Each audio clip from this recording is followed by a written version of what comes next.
আজকে আমরা পড়ব লাইসোজেনিক সাইকেল অফ ব্যাকটেরিওফাজ।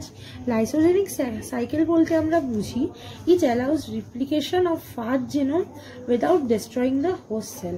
মানে যেই ভাইরাল ফাজ ব্যাকটেরিওফাজটা আমাদের ব্যাকটেরিয়াতে ঢুকে যেই রেপ্লিকেশনটা করছে সেটা without death of the bacterial sell say replication করছে আর বেরিয়ে যাচ্ছে সেল থেকে।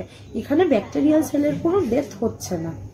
তো আমরা লাইটিক সাইকেলে যেমন দেখেছিলাম ফার্স্ট দুটো স্টেপ একদম সমান। স্টেপ 1 হচ্ছে অ্যাটাচমেন্ট, যেখানে ফাজ ব্যাকটেরিয়াল সেলে তোমার প্রোটিনগুলো সেন্স করে অ্যাটাচ হয়ে যাচ্ছে। নেক্সট স্টেজ হচ্ছে আমাদের পেনিট্রেশন স্টেজ, যেখানে ফাজ আমাদের as we have known earlier যে আমাদের লাইসোজোম এনজাইমটা সিক্রিয়েট করছে, তারপরে সেটা ফাজের যে ডিএনএটা থাকছে সেটার সাথে অ্যাটাচ হয়ে যাচ্ছে। এবার থার্ড স্টেজ থেকে আমাদের একটু চেঞ্জেস আসছে। ফাজের যে জেনোমটা সেই জেনোমিক ফাজটা ব্যাকটেরিয়াল ফাজের সাথে ইন্টিগ্রেট হয়ে যাচ্ছে, মানে একসাথে দুটো মিশে যাচ্ছে। সেই জন্য এই স্টেজটাকে বলা হচ্ছে ইন্টিগ্রেশন স্টেজ। আর এখানে আমরা যেই ভাইরাল ফাজটা আমাদের এখানে ব্যাকটেরিয়াল ফাজের সাথে মিলন করছে সেটাকে আমরা বলবো হচ্ছে প্রোফাজ। প্রোফাজ মানে হচ্ছে when the viral DNA gets attached to the bacterial DNA, সেটাকে বলা হচ্ছে প্রোফাজ। তাহলে এটাকে আমরা প্রোফাজ স্টেজ হিসেবেও বলতে পারি ইন্টিগ্রেশন স্টেজকে।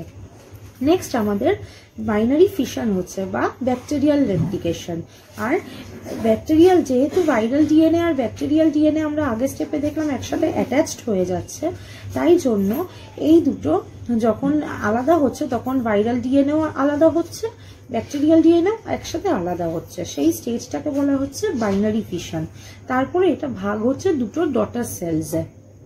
সেম ব্যাকটেরিয়াল ডিএনএ আর ভাইরাল ডিএনএ দুটো অ্যাটাচ হয়ে ডটার সেল, যেখানে এটা বাইনারি ফিশন করেছিল সেখান থেকে এটা হয়ে যাচ্ছে ডটার সেলে।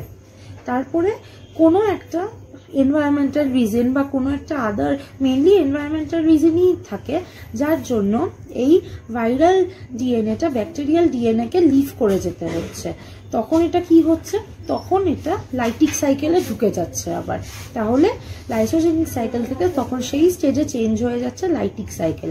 এটা পুরোপুরি আমাদের এনভায়রনমেন্টাল কন্ডিশনের ওপরেই ডিপেন্ড করবে যে আমাদের সাইকেলটা লাইসোজেনিকভাবে চলবে, ফাজটা লাইসিস করে ওটা ম্যাচুরেশন হয়ে ফাজ লাইসিস করে সেল ছেড়ে বেরিয়ে যাবে। আর লাইটিক সাইকেলে যখন ফাজটা ঢুকে যাচ্ছে তখন অবভিয়াসলি আমাদের ব্যাকটেরিয়াল সেলের ডেথ হয়ে যাচ্ছে, আর ডেথ হয়ে ফাজ যেই জিনোমটা ম্যাচিওর্ড ফাজটা আমাদের সেটা সেলটাকে পেনিট্রেট করে বেরিয়ে যাচ্ছে। এটাই হচ্ছে আমাদের lysogenic cycle of bacteriophage. Thank you.